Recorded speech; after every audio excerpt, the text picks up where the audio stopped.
today's housing market is completely different compared to last year. We have a short supply of housing and we have higher interest rates, which in turn keeps home prices elevated. Now, Zillow has recently released some information about the housing market that we're going to go over today. So, if you're interested in learning more about what direction the housing market is going into later this year, please tune in. Make sure you like this video, subscribe, and comment down below. I'm going to share different stats with you all, how Zillow is reporting the housing market, how it looks, what they predict what will happen. And we'll also talk about the rental market. We know rents are still elevated. They're still as high as a mortgage payment on certain situations, like depending on the price of the house. It may be better to even buy a house, even with these higher interest rates. But more and more people are actually becoming renters than home buyers. And I think this trend is going to continue just for the years to come. I think more and more people are just going to be priced out of buying a home. Less and less builders are going to build starter homes or affordable homes for the average day person, the average Joe investor could buy. And so you're going to see this shift in the housing market where the majority of people, unfortunately, are not going to grasp that American dream of the white picket fence, their home, and everything like that. People will probably have a home, but they'll probably be renting that home. But if you're a home buyer or you're an investor and you want to get a deal, there are still deals out there. You may have to move out of the big city that you're attached to. You may have to just look at different areas, adjust your budget, adjust the type of house that you want. Maybe you have to look at townhouses or a condo instead of a single family property. But there are still deals out there. When will the market shift? Will prices eventually go down? I'm still not sure, right? Because yes, we have definitely felt like we reached the peak in home prices, but there's still an opportunity for home prices to even go up a little bit more. If home prices go down, I don't think it's going to be this year or even next year. So let's just drill into the data right now and see what Zillow is talking about. All right, so this is the monthly snapshot from Zillow Economic Research. And you can see in the month of July, their home value index was $350,000. Now that's the amount that they determine on Zillow. So all these different websites, Realtor.com, Redfin, they have I guess their own data set on how they value homes, and they valued it at $350,000. However, if you look at this chart right here, the median sell price was actually $368,000. And so you see that home values are actually lower than what they were last year, according to Zillow, but the sales are still around the same amount. The price of the home is as much, the median sell price is just as much as it was last year. And so they say right here, home values are lower than last year in many areas, but don't confuse that with the current pace of appreciation. Most sellers can expect the return of record high home prices while high rates continue to dissuade owners from giving up their old fixed mortgage rates.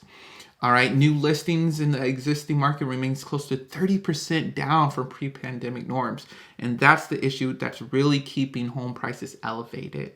That we need to, it needs to change, honestly. So percentage of homes sold above list was 41.6%. So that is down 15%. You know, now all this different things with people outbidding people, waiving all these contingencies and inspections, that's gone. But people are still paying at list or even a little bit above.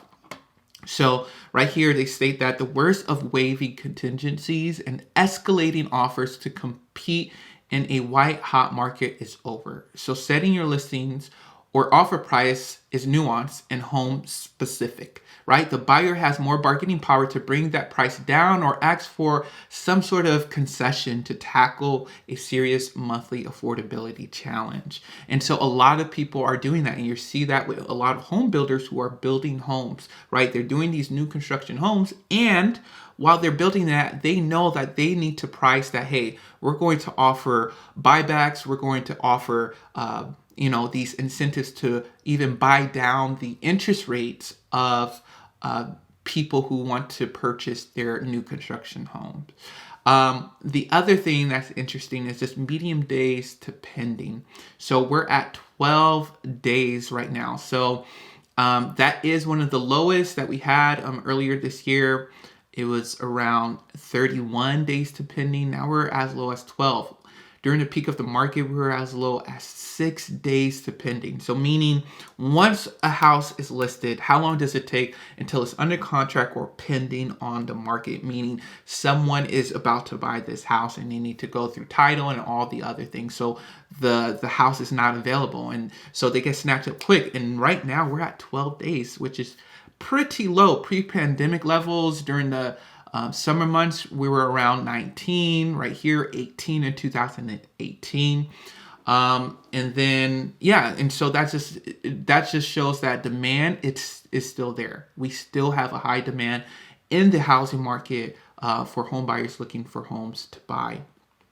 And right here, we have new listings each month versus pre-pandemic, right? And so the gray represents the 2018, 2019. This lighter blue is 2022, and this darker blue is 2023. And so right here, for example, July, new listings was 335,000, right? But if you look at the gray line right here, you could see that it was around like 400,000, because you can see right here is 400,000. So it's definitely over that 400,000 range.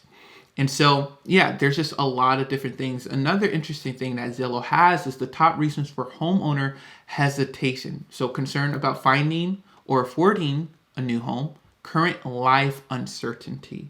So that may range from people not selling and people not buying, and those are the main reasons. And then right here, they have the typical home value month over month. So this is compared from June to July. And you see that the lighter it is, the higher the appreciation is, right? So some light areas are LA, actually, San Diego. Wow, interesting. Some dark areas you see in Austin is negative 0.75%. And so you see a lot of light areas in this area and darker areas right here. I mean, they're still appreciating. Like, for example, Nashville is 1%, but it's not red hot like it was during the pandemic years, 21, 22. And so it's interesting now that you're seeing these lighter areas pop up back in California, in the Midwest, in the Northeast also, and even parts of New York. Of course, not the city, but different areas of the Northeast that are not like major cities. And so, those are different reasons, those are just, appreciation scales according to this map. Now, let's go more into just the housing market as a whole, just reading this article, what's happening in this market report. So the Midwest and in the Northeast, like we saw in that map, saw home values climb the most on a monthly basis in July, led by Hartford at 2.1%, Hartford, Connecticut, Pittsburgh 1.5%, Chicago 1.4%, New York 1.4%, and Boston 1.3%. That's so interesting that you have some of these major cities, right?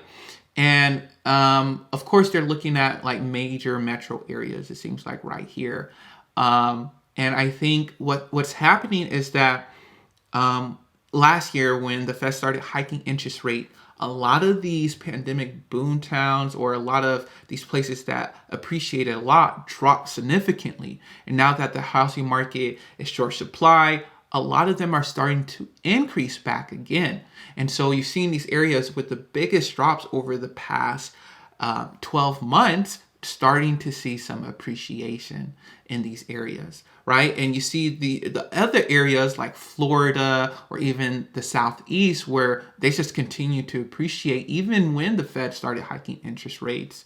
And even earlier this year, they're starting to slow down their appreciation, and now that's shifting to these northeastern areas and Midwest and even some larger cities like we saw in California. And so you just see this right here. Hartford, New York, Chicago, different places like that. A lot of places are still going down. You have some Texas, you have some Florida going down.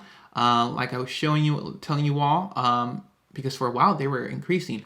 And now Phoenix, Arizona, Austin, Texas, these were pandemic boom towns, and they're still experiencing home value decreases. So maybe you can find some deals in those areas. I mean, prices are still rather high, but maybe you'll find something. Maybe you'll have more of a easier time talking with the seller and things of that nature.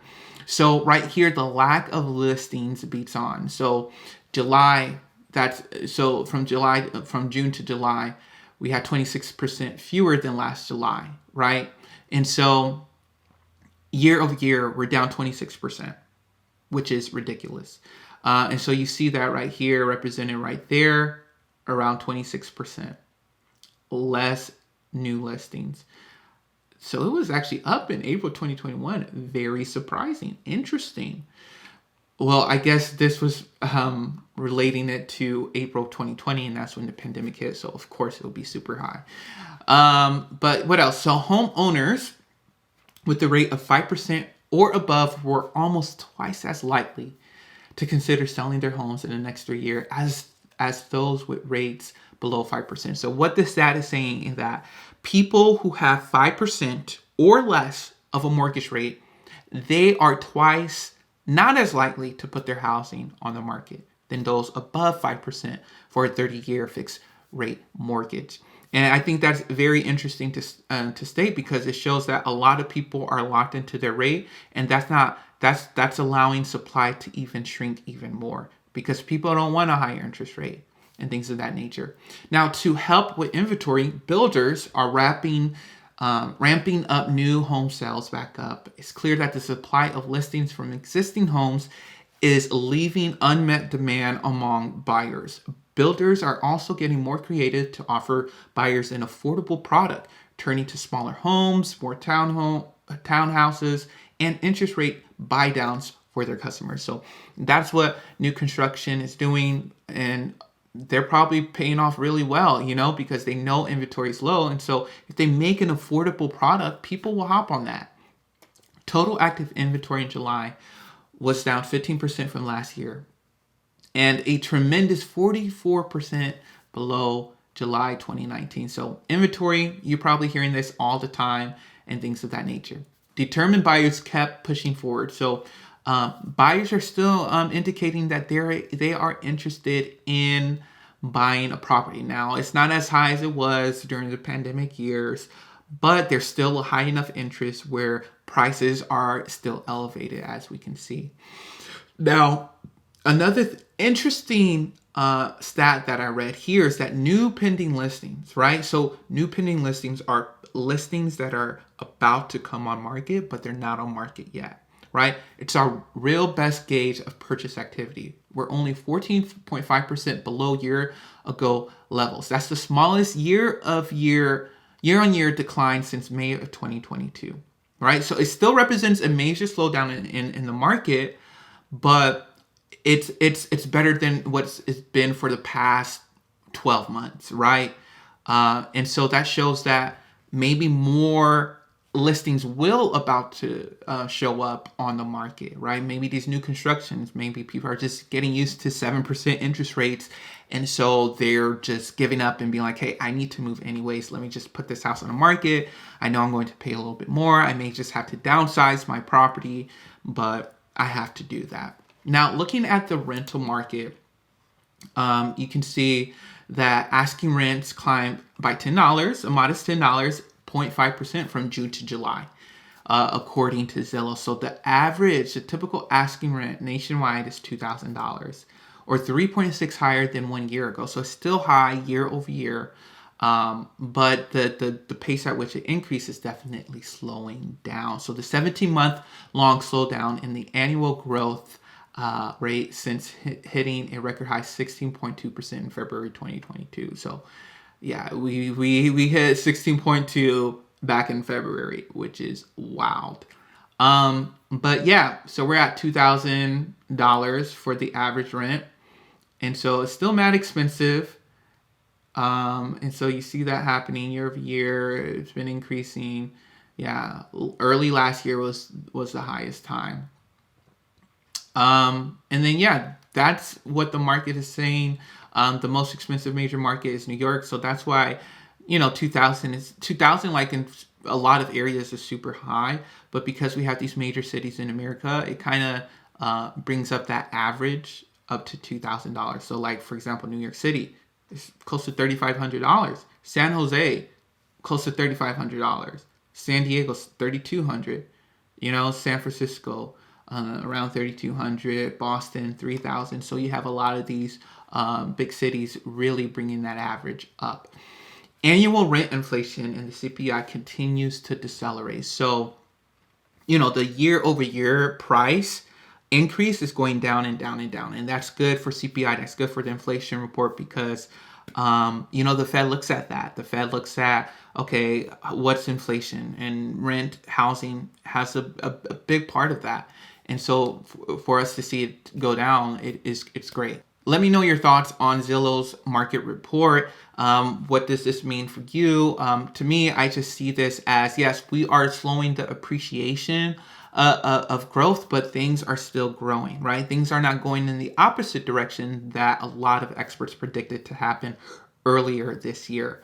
I would love to know your thoughts on the housing market down below. Be sure to give me suggestions of different video ideas you would like me to speak about, and I'll talk to you all later.